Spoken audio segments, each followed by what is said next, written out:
The 14th of October, 1943. Guadalcanal. Private Samuel Dorsey stood in front of a row of canvas tents, the Pacific wind tugging at the edges of his uniform as he raised a handmade slingshot to eye level.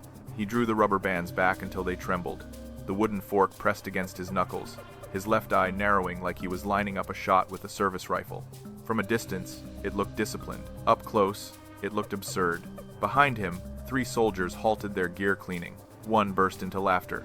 "You planning to fight the Imperial Army with that thing, Dorsey?" Another shook his head. "Hide that toy before the lieutenant chews you out."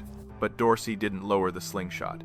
His grip stayed firm, breathing slow, posture steady, far more serious than the object deserved. The carved Y-shaped branch was smooth from sanding.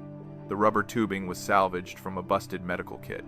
Primitive, ridiculous, but it was what he had. For 2 days, their platoon had been pinned by a Japanese machine gun bunker dug into a ridge overlooking the clearing. Every attempt to push up the slope ended the same way. A burst of fire, a scream, bodies forced flat against the dirt. The manuals said to flank, suppress, and advance, but the jungle didn't care about manuals. The bunker's firing slit was too narrow for return fire to matter. Every grenade thrown uphill rolled back before detonation, turning the terrain itself into an enemy. Dorsey had watched his closest friend get hit the afternoon before, one short burst, one cry, and then nothing. No one dared move to recover him. That helplessness had settled in Dorsey's chest like a boulder. So when he found the slingshot in an abandoned hut, a child's tool, something out of place in a war zone, he took it anyway. The men behind him kept laughing. "He's actually serious," one whispered, almost nervous now. Their voices mixed with the distant staccato of the Japanese gun, a grim reminder of the ridge that held them hostage. Dorsey finally lowered the slingshot, turning it in his hands like a mechanic inspecting a delicate instrument. At his boots lay his improvised ammunition. Steel ball bearings from a broken compass, 2 rusty bolts, and a smooth river stone. He picked up the stone, weighed it in his palm, then placed it into the leather pouch. "This is insane," someone muttered. Maybe. But every standard tactic had failed. The terrain was impossible, and that Japanese machine gun nest wasn't going to vanish because they followed the rulebook. Dorsey exhaled, eyes fixed on the ridge, on the dark slit where flashes of muzzle fire had ended too many men. If the army didn't have a solution, then maybe the stupidest thing in the entire camp could do what rifles and grenades couldn't. He planted his feet, raised the fork, and drew the bands back once more. The laughter behind him stopped. The humid afternoon settled heavily over the Guadalcanal foothills as Dorsey lowered his slingshot, letting the tension fade from his fingertips, while the camp around him sank into a cautious quiet, shaped by 2 days of constant suppression fire. The canvas tents rippled in the wind like exhausted lungs, and the smell of damp earth mixed with burnt powder clung to every soldier still lying low behind scattered crates and shallow fighting pits.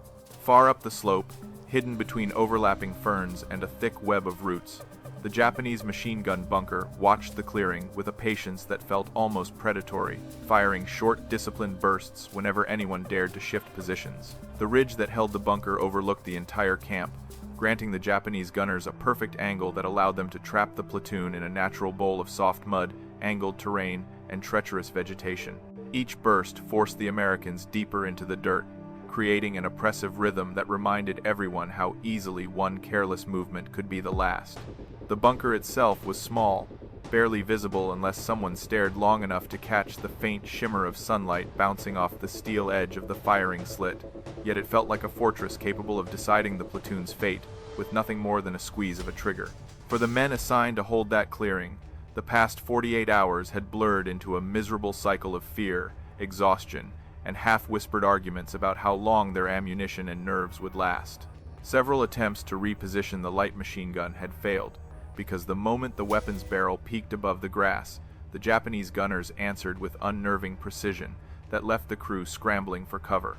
The platoon medic had already crawled through the mud twice to reach wounded men, each trip more dangerous than the last, and the memory of a rifleman who had been struck while trying to shift to a new foxhole hung in the air like a warning. Even the platoon sergeant, a man known for his calm under fire, struggled to hide his frustration as he traced crude sketches in the dirt, trying to find an approach that wouldn't leave half the unit exposed on the open slope. The jungle betrayed every footstep, turning movement into noise, and the Japanese position had been built by men who clearly understood how to use the terrain to dictate the terms of the fight. Every path up the ridge funneled into narrow angles covered by the machine gun's field of fire, while any attempt to circle wide meant cutting through dense brush that crackled far too loudly to mask an advancing squad. The situation grew worse as the afternoon clouds thickened, casting shadows that seemed to shift and dance with every gust, reminding the soldiers just how vulnerable they were. The bunker's firing patterns became increasingly methodical, as if the Japanese crew were testing reactions, probing weaknesses, and waiting for the Americans to make a desperate mistake. The thought that the gunners might launch a nighttime push down the ridge gnawed at the platoon, feeding a fear none of them spoke aloud but all of them felt. Dorsey crouched behind a half-filled sandbag line, studying every contour of the ridge and noting how the bunker's position allowed the Japanese gunners to dominate the terrain with chilling efficiency. He noticed the way the slope dipped slightly to the left, forming a shallow channel that offered just enough concealment for someone who moved low and stayed silent. He also saw how the afternoon sun struck the steel rim of the firing slit at an angle that created a brief glare whenever the gunners adjusted their aim, a tiny detail that might matter if someone had the right tool or the right idea to exploit it. The platoon's options were dwindling quickly, and every man knew it, yet none had found a solution that didn't involve unacceptable risk. As Dorsey listened to the muted conversations around him, he felt a quiet conviction building beneath his ribs, a sense that the bunker's dominance wasn't the result of invincibility, but rather clever positioning that might be disrupted by something unexpected. He looked down at the slingshot resting in his hands, then back at the ridge, and realized that the crude little weapon might hold a purpose no one else could yet see. The afternoon wind shifted again, carrying the distant sound of another short burst from the bunker, and the clearing returned to silence as Dorsey prepared himself for whatever came next. The uneasy quiet hanging over the clearing shattered again when a sudden burst from the Japanese bunker tore across the slope, forcing every soldier to flatten themselves instinctively against the mud as clumps of dirt erupted inches from their faces. The sharp, metallic crack of the Type 92 machine gun rolled down the ridge with terrifying confidence, echoing through the trees in a way that reminded the platoon just how decisively the enemy controlled the high ground. Dorsey felt the vibrations tremble through the soil beneath his elbows, a sensation that carried the unmistakable warning that the gunners were adjusting their aim and searching for any sign of movement. The platoon sergeant barked orders from behind a splintered log, trying to keep his voice steady even though he understood they were running out of options and patience at the same time.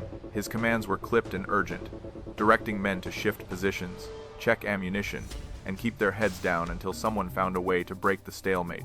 Two riflemen attempted to crawl toward a better angle, but the moment their boots scraped against a rock, another precise burst shredded the foliage directly above their path, forcing them to retreat with shaken expressions and pounding hearts. Distant from them, but still within sight, the medic knelt beside a wounded corporal who had been hit earlier when a stray round ricocheted off a tree trunk and tore through his shoulder. The medic's hands moved quickly yet carefully, applying pressure while whispering reassurance the corporal barely heard over the thundering gunfire echoing through the valley. The urgency in the medic's movements carried an unspoken truth the entire platoon recognized. Every minute the bunker remained active increased the chances that more men would end up in the same desperate condition. Behind the thin sandbag line, two younger soldiers argued about whether they should attempt another rush toward the ridge, their voices tense with frustration and fear as they debated a plan that neither truly believed would work. The argument ended abruptly when the Japanese gun sent another disciplined burst that cut through a cluster of tall grass nearby, reminding them that bravery without strategy meant nothing against a well-positioned machine gun team. The sound of the rounds tearing through the air created an instinctive recoil in the men's bodies, as if the jungle itself were flinching in response.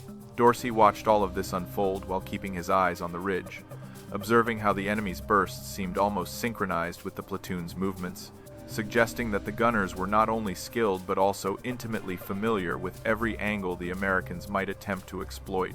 The realization settled over him like another layer of humidity, tightening the pressure on his chest as he understood that conventional tactics would only continue to play into the Japanese crew's strengths. The forest offered concealment, but the terrain betrayed noise, and noise meant death. The sergeant slid beside Dorsey, panting slightly as he wiped sweat mixed with dust from his forehead and scanned the slope with grim resignation. He muttered that aerial support was unavailable, artillery risked hitting their own men, and any further attempts to flank would almost certainly end in casualties the platoon couldn't afford. His voice carried the brittle edge of a leader who had run out of textbook solutions but was still expected to find a way through an impossible problem. As the sergeant moved on, the bunker unleashed another burst, short, controlled, and devastatingly precise, that struck a cooking pot left near one of the tents, sending sharp echoes bouncing through the clearing like mocking laughter. The men ducked again, some cursing under their breath, others simply staring at the ridge with a mixture of exhaustion and resentment. The jungle seemed to hold its breath with them, waiting for either a miracle or a mistake. Dorsey tightened his grip on the slingshot, resting against his thigh, feeling the wood warm beneath his fingers, and realizing that the weight of the moment pressed harder on him than the weapon ever could. The chaos swirling around him, the fear, the helplessness, and the growing desperation formed a single, undeniable conclusion. If the platoon didn't disrupt the bunker soon, the Japanese gunners would eventually find the angle they needed to break the Americans completely. And in that pressure, beneath the noise of shouted orders and the relentless rhythm of enemy fire, Dorsey began to sense that the strange little weapon in his hands might offer an answer no one else had considered, an answer that wouldn't rely on force, but on precision, silence, and a touch of stubborn creativity that refused to die. The platoon sergeant gathered the nearest men behind a fallen tree trunk and repeated the same procedure every American infantry unit had been taught since basic training, outlining the textbook steps with a tone that tried to sound confident, even though everyone present knew the terrain refused to cooperate. He explained that the standard assault on a fortified position required coordinated suppressive fire, a flanking maneuver by 2 fire teams, and a final push with grenades delivered into the firing slit or ventilation opening of the bunker, assuming the approach allowed any soldier to get that close without being exposed. He traced the familiar diagram in the mud with the tip of his bayonet, describing how one team would pin the enemy with sustained fire, while the second team moved along the ridge's natural contour until they reached the blind side of the bunker, where the Japanese gunners would theoretically have difficulty tracking movement. The men watched him draw the arrows and angles, each detail matching the manuals they had studied back in the States. Yet none of them felt any reassurance because the ridge before them didn't resemble the safe training grounds they remembered. The sergeant continued his explanation, emphasizing the need for timing and communication, noting that both elements had already proven nearly impossible due to the dense vegetation that swallowed sound and distorted distance.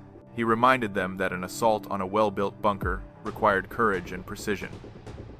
But even he admitted that courage meant little when the Japanese machine gun controlled the entire slope, turning every theoretical approach into a fatal funnel that no amount of textbook discipline could overcome. Several soldiers shifted uneasily, recognizing the gulf between instruction and reality.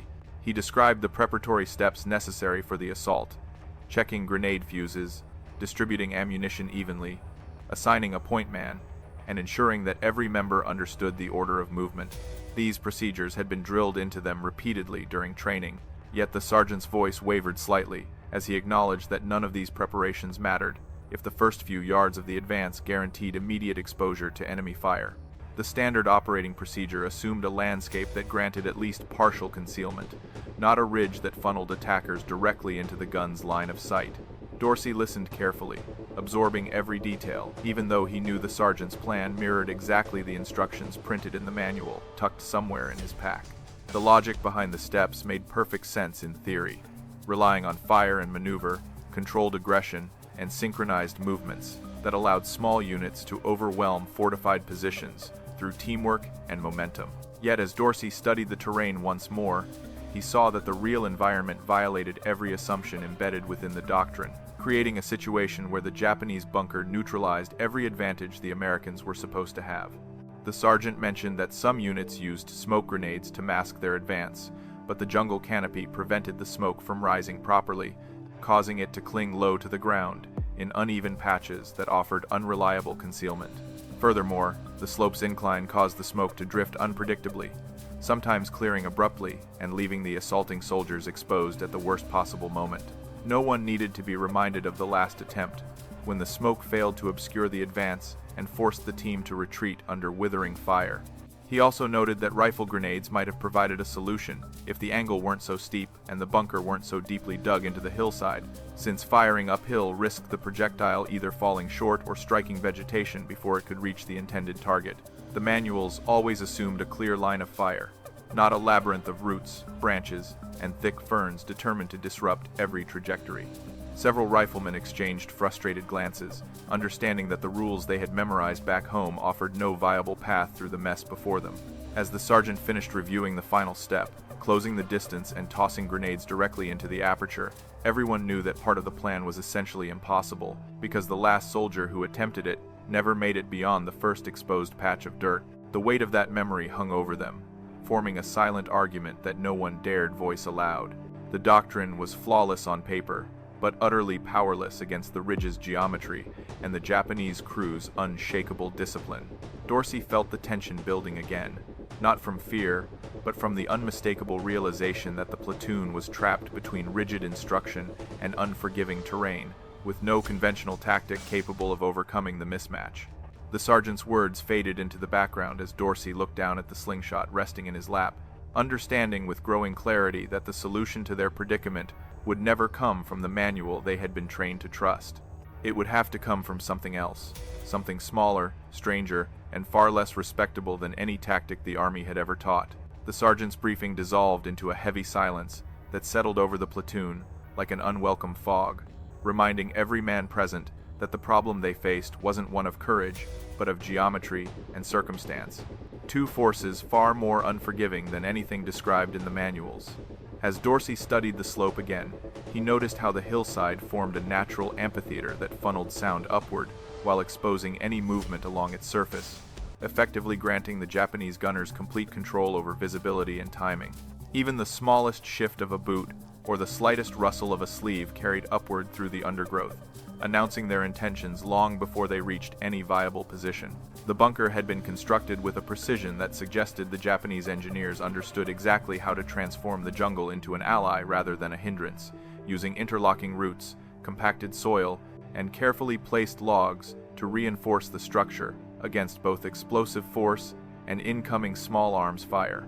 The firing slit was carved at an angle that prevented grenades from landing inside unless thrown with impossible accuracy, and its narrow profile made it nearly invisible, except for a fleeting glint when the sun struck its edge at just the right moment. Every time Dorsey traced his eyes across that narrow point of light, he felt a growing recognition that the bunker wasn't merely well-positioned.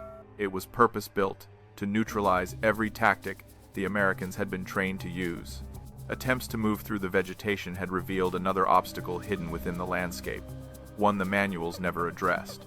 The dense mat of vines and brush that blanketed the slope created a natural sound trap, amplifying even the softest footstep into a sharp crack that echoed upward toward the bunker. The jungle seemed to betray them with every breath, making stealth an unattainable luxury and turning the simplest movements into calculated risks that demanded absolute stillness.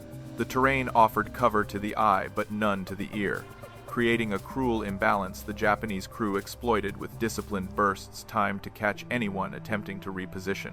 The slope's incline introduced yet another problem, forcing any advancing soldier to lean forward in a way that exposed the upper body, particularly the shoulders and helmet, to the bunker's line of fire. The manuals never accounted for angles so steep that gravity itself seemed to slow the men, dragging at their gear and making rapid movement nearly impossible.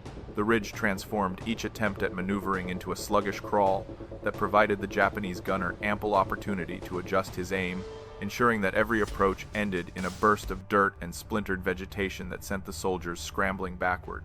Even their grenades betrayed them, rolling unpredictably back down the hillside during previous attempts, sometimes detonating dangerously close to friendly positions, because the incline erased the margin of error the manuals assumed combat engineers would have. The men remembered one such attempt in painful detail, a grenade bouncing off a hidden root and exploding near the platoon's left flank, leaving a rifleman badly wounded, and reminding everyone how unforgiving the terrain could become when combined with desperate tactics. The jungle's texture, uneven and treacherous, turned the simplest tools into unpredictable liabilities. What frustrated the platoon most, however, was the realization that their suppressive fire had almost no effect on the reinforced bunker, whose firing port was angled downward in a way that shielded the gunners from incoming rounds, while allowing them to observe the clearing through a narrow but effective field of view. The Americans could fire entire magazines into the hillside without so much as disturbing the enemy's focus, which only deepened the sense of futility that crept into their chests. Every burst from their rifles and machine guns felt symbolic rather than functional, a gesture of defiance that carried no real weight against the bunker's hardened structure. Dorsey watched the others wrestle with these frustrations, sensing how the accumulation of small tactical failures created a pressure heavier than any direct attack.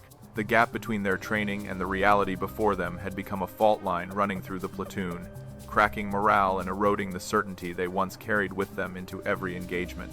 As he traced the ridgeline with his gaze, he understood that the problem wasn't merely the enemy's firepower, but the environment's deliberate hostility, a landscape that elevated the Japanese advantage while stripping the Americans of their tools.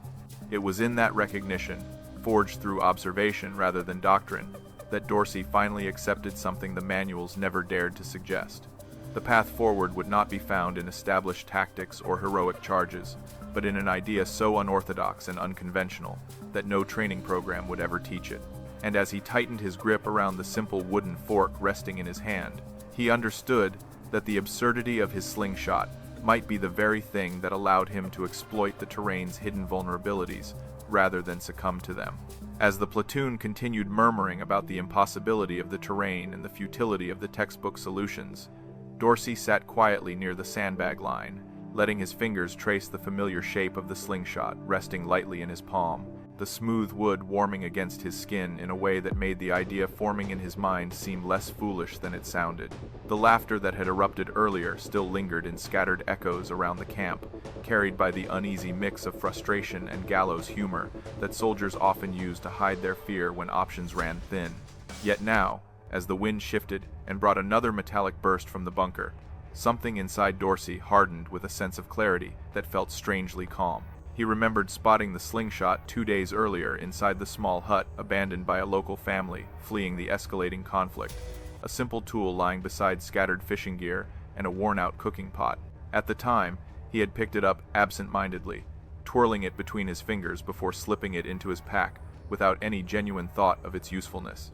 Now, however, as he stared at the reinforced bunker dominating the ridge, he couldn't shake the notion that the little weapon might serve a purpose no one else could imagine, precisely because it seemed too insignificant for the Japanese gunners to anticipate.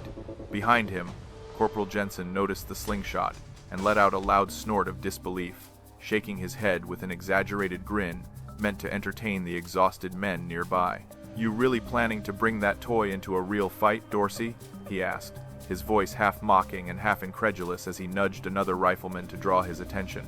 The second soldier burst into laughter almost immediately, wiping sweat from his forehead while trying to catch his breath. "You going to ping the bunker until they surrender?" he added, his voice cracking with amusement. Dorsey didn't respond at first, choosing instead to study the rubber tubing stretched between the wooden prongs, testing its elasticity with a gentle pull that revealed a surprising amount of stored tension. The laughter behind him continued, but the tone began shifting as the soldiers realized he wasn't joking or putting on a show to lighten the mood. Instead, he handled the slingshot with the same quiet focus he used when maintaining his rifle, turning it over in his hands with a craftsman's attention to detail. The change in his demeanor unsettled the others, forcing their amusement to waver into uneasy curiosity. Sergeant McLeary approached from the left flank, stopping short when he noticed what Dorsey was holding, his brows lifting in a blend of disbelief and irritation. "For God's sake, Private, put that nonsense away before someone thinks you've lost it," he muttered, glancing toward the ridge, as if expecting the Japanese gunners to catch sight of the absurd spectacle. Dorsey finally met his sergeant's eyes, and though he said nothing, the steady determination in his expression startled the older man, who paused long enough for his frustration to soften into reluctant confusion. "You can't be serious," the sergeant added, though his voice no longer carried the same conviction. The platoon's reaction shifted gradually as Dorsey began arranging a small set of improvised ammunition at his feet, selecting steel ball bearings, bolts, and smooth stones with the practiced care of someone assembling a specialized kit. The men exchanged glances as they realized he wasn't acting on impulse or desperation, but following an internal logic they had yet to understand, a logic shaped by hours spent observing the terrain and the bunker's firing patterns. Their earlier laughter faded completely, replaced by a cautious silence that suggested they were waiting to see whether this bizarre idea carried any merit. Dorsey's hands moved with surprising steadiness as he loaded a stone into the leather pouch, testing the angle of the fork and adjusting his stance slightly to compensate for the slope beneath his boots. He recalled the physics lessons from childhood slingshot games, the subtle interplay between trajectory and tension, and the satisfaction of striking a distant target with nothing but instinct and a well-timed release. The memory anchored him, grounding his decision in something familiar and controlled, something that contrasted sharply with the unpredictable chaos dominating the ridge. No one spoke as Dorsey lifted the slingshot again, raising it toward the ridge with the posture of a marksman preparing for a careful shot. The absurdity of the image, an American infantryman facing a fortified machine gun bunker with a child's weapon, created a tension so surreal that the men around him didn't know whether to protest or hold their breath. In that moment, with the jungle humming quietly and the threat of the bunker looming above, Dorsey felt a strange conviction settle over him, a belief that the best solution was sometimes the one no manual would ever validate. It was ridiculous, unorthodox, and undeniably risky, yet somehow, it felt right. Dorsey shifted his weight slightly as he studied the slingshot with an intent focus that contrasted sharply with the disbelief still lingering among the nearby soldiers, allowing his mind to dissect the crude weapon with the same disciplined attention he normally reserved for his rifle's bolt assembly. He knew the design was primitive, assembled from a forked branch and salvaged rubber, yet its simplicity offered a kind of mechanical honesty that more complex tools sometimes lacked, especially in a jungle that punished sophistication with noise and unpredictability. As he pulled the rubber tubing back once more, he felt the tension distribute evenly along its length, storing energy in a way that reminded him of the subtle readiness in a drawn bowstring. He tested the angle of the fork carefully, adjusting it until the weapon aligned with the natural arc of his arm, creating a stable line that allowed him to visualize the stone's future path as a smooth parabola cutting quietly through the humid air. The design of the slingshot demanded the shooter trust instinct more than calculation, relying on the subtle adjustments of wrist and shoulder rather than the rigid precision of iron sights or measured wind corrections. Yet this intuitive nature made it strangely suited to the conditions of the ridge, where the Japanese gunners ignored anything that didn't clatter, snap, or shift aggressively through the foliage. Dorsey lifted the slingshot higher and noticed how the leather pouch cupped the stone securely, preventing any wobble that might disrupt the release and ensuring a consistent trajectory if he timed his let-off correctly. He exhaled slowly, remembering the feel of similar weapons he had played with as a boy, when he used to launch pebbles across the creek behind his family's farmhouse, competing with his brothers to see who could strike a distant fence post with the least amount of effort. That childhood memory, strangely vivid in such a brutal setting, steadied his nerves and reminded him that accuracy was a matter of rhythm as much as skill. The platoon watched as he inched the bands back to their maximum tension, the thick rubber stretching into a narrow, quivering line that stored far more power than its modest appearance suggested. He understood that the key to the weapon's effectiveness wasn't brute force, but consistency, relying on the same draw length, the same anchor point near his cheek, and the same controlled release that sent energy forward without creating any detectable sound signature. This noiseless quality, taut and automatic, quickly revealed itself as the one advantage none of their other weapons could offer against the bunker's vigilant crew. He lightly adjusted his footing to maintain balance on the uneven ground, aware that even a small shift in weight could skew the shot and send the projectile spinning off course. The slingshot demanded a stability that the jungle rarely granted, forcing Dorsey to anticipate the subtle sinking of the mud beneath his boots and compensate for it with micro-movements of his hips and shoulders. His breathing slowed intentionally, syncing with the natural rise and fall of his chest as he waited for the right moment to release the stone, knowing that timing would determine whether the shot flew true or vanished into the ferns without consequence. Nearby, one of the riflemen finally whispered, "He's lining up like it's a scoped carbine," his voice holding a mixture of awe and confusion as he observed how methodically Dorsey prepared. The sergeant, arms folded tightly across his chest, remained silent but watched with a narrowed gaze that suggested he was reconsidering his earlier dismissal. The tension between disbelief and possibility thickened the air, pushing the platoon into an uncertain quiet as they realized Dorsey's strange concentration might be more than mere stubbornness. Dorsey shifted the stone slightly within the pouch, ensuring it rested perfectly centered before tightening his grip around the wooden fork, letting the weapon become an extension of his arm rather than a tool he manipulated. He studied the ridge again, noting how the afternoon sun cast angled streaks of light across the bunker's hidden slit, creating brief flashes when the gunners adjusted their position.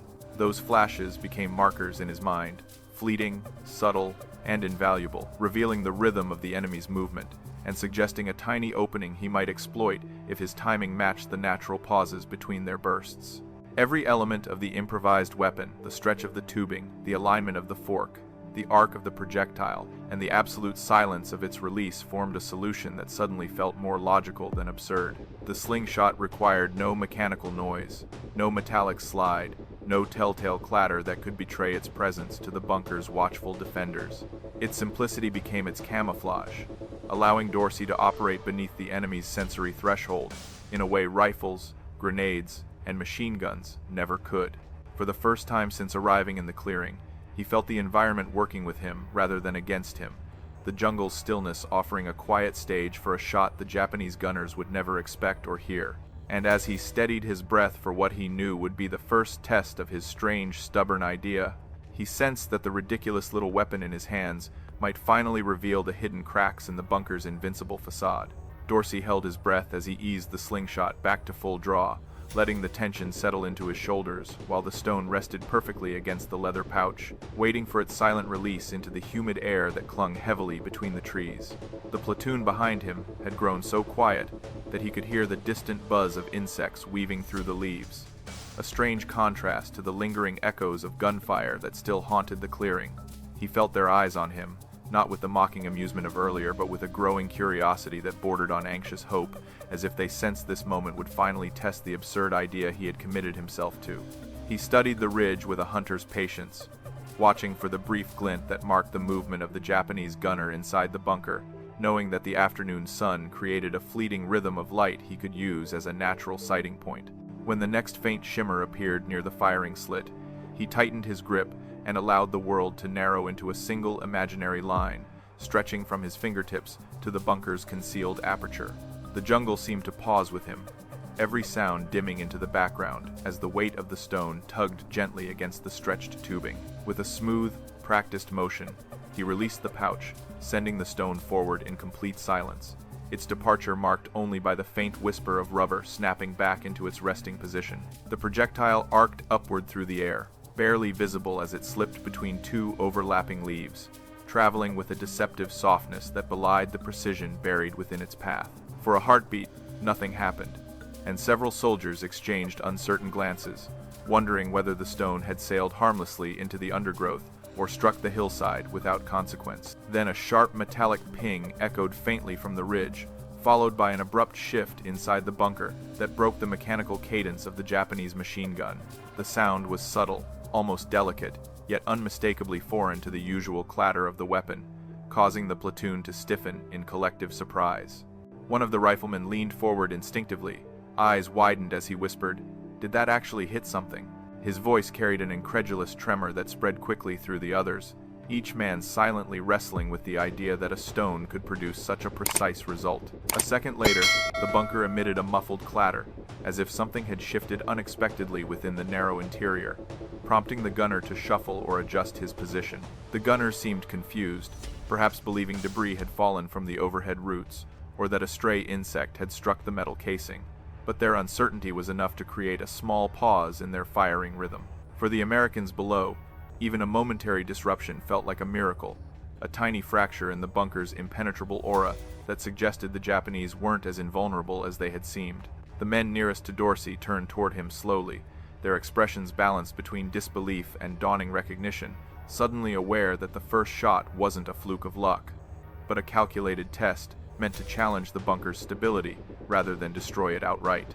Dorsey lowered the slingshot gently, letting the rubber band settle while he listened carefully to the subtle noises drifting down the ridge, analyzing the hesitation in the enemy's movements, like a mathematician evaluating the early signs of a solvable pattern. He didn't smile or speak, but the quiet determination in his eyes sent a ripple of anticipation through the platoon.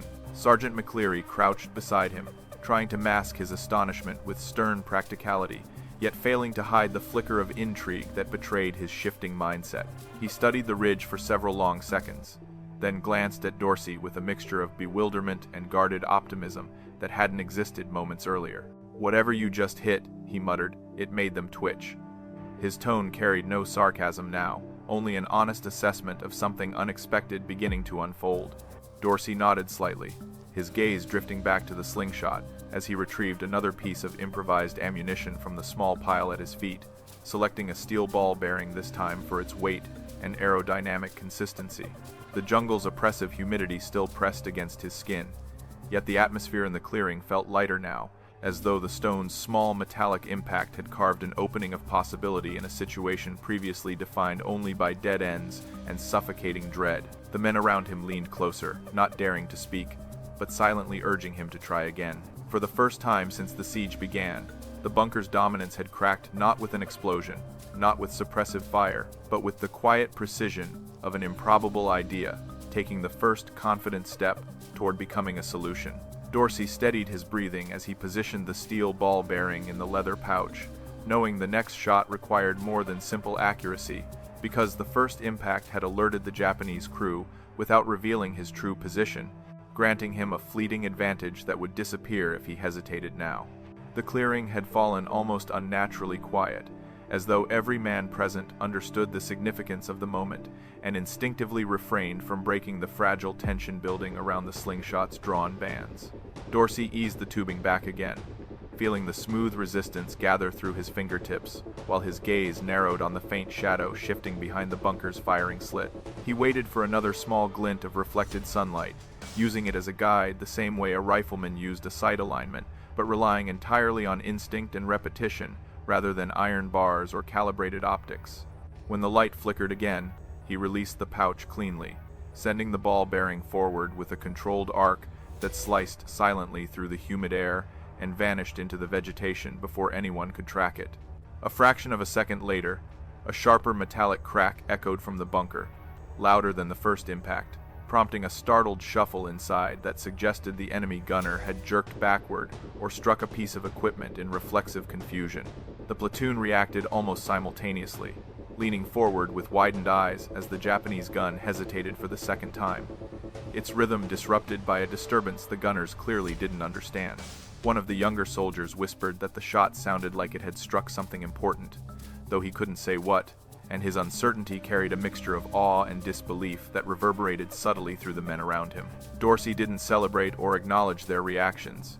Instead, he bent down again, selecting a slightly heavier bolt from the ammunition pile, knowing he needed increasing force if he hoped to exploit the growing instability inside the bunker. He examined the bolt's weight and shape, noting its rough edges and asymmetrical profile, which demanded an even more precise release to avoid an unpredictable wobble during flight. Adjusting his stance carefully, he angled his feet to compensate for the slope's shifting mud, ensuring he maintained the balance needed to direct the projectile cleanly toward the narrow vulnerability he had begun to map in his mind. Drawing the slingshot once more, he felt the tension settle into the same steady line he had practiced dozens of times in childhood, though never in circumstances as dire or consequential as these. The jungle's stillness deepened as he aligned the shot, waiting for another subtle movement inside the bunker that would indicate the gunners had resumed their normal cycle of scanning the ridge. When he sensed the moment arrive, he released the pouch, sending the bolt forward with a heavier, straighter trajectory that cut through the air with surprising stability for such a crude piece of metal. The impact that followed was unmistakably louder than either of the previous hits, a hollow, resonant clang followed by a brief thud that suggested something inside the firing chamber had been knocked loose or jammed awkwardly out of position. Gasps rippled through the platoon as the Japanese gunner attempted to fire again, producing only a brief sputtering burst that died abruptly, followed by frantic shuffling that revealed the crew's growing panic. The sound of metal scraping inside the bunker drifted down the ridge, signaling that the enemy was struggling to realign or clear whatever obstruction the bolt had created. For the first time since the siege began, the machine gun's dominance faltered dramatically, offering the Americans a glimpse of the vulnerability they had believed impossible to uncover. Dorsey crouched lower, retrieving one last projectile, a smooth, dense stone he had chosen earlier for its weight and consistency, knowing it could deliver the decisive force needed to seal the bunker's malfunction. He rolled it between his fingers, feeling its cool surface while gauging the exact tension required to send it precisely where it needed to go. As he drew the slingshot back a final time, every soldier around him held their breath, driven by a mixture of fear, astonishment, and an emerging hope that bordered on disbelief. He released the shot with calm precision, watching the stone rise briefly before dropping into a shallow arc that disappeared into the bunker's shadowed slit.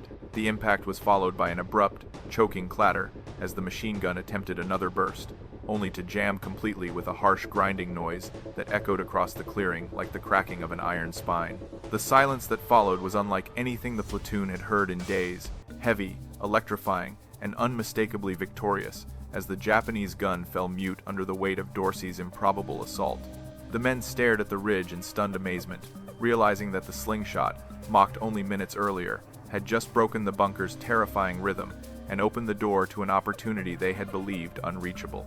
For a long, breathless moment, the clearing remained frozen in a stunned silence that felt strangely heavier than the earlier gunfire, as if the jungle itself was struggling to comprehend how a fortified bunker, armed with a heavy machine gun, had been reduced to quiet by nothing more than a handful of improvised projectiles launched from a wooden slingshot.